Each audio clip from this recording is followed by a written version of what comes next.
निकल हुए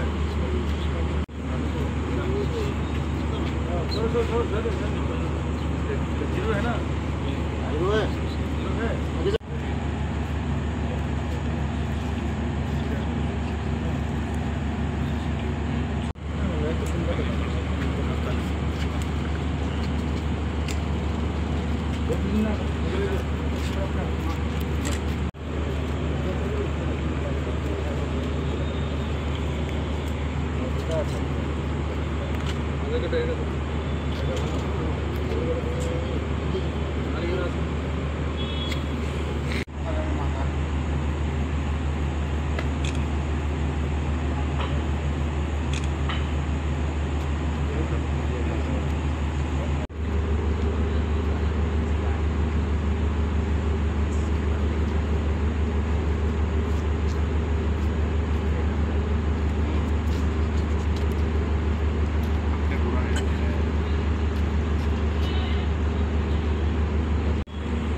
तार देना हमने तार दे ना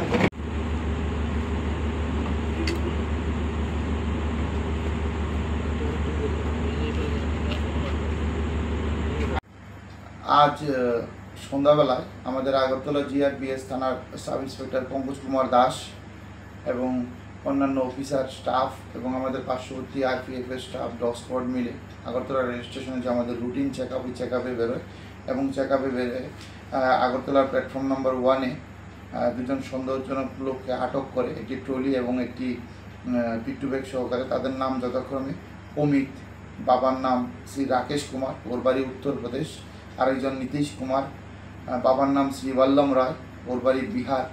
তাদের প্রত্যেকের ওই ট্রলি ব্যাগ এবং পিট্টু ব্যাগ আমরা তল্লাশি করে তার থেকে সর্বমোট 7 কেজি 940 গ্রাম অবৈধ গাঁজা উদ্ধার করি, যার বর্তমানে কালোবাজারি মূল্য হবে 1.5 লক্ষ টাকা প্রায়। তারপর আমরা তাদেরকে আটক করে থানাতে নিয়ে আসি এবং ওই গাঁজাগুলো তাদের কাছ থেকে সিজ করি এবং তাদের বিরুদ্ধে একটি এনডিপিএস ধারায় একটি মামলা নথিভুক্ত করেছি।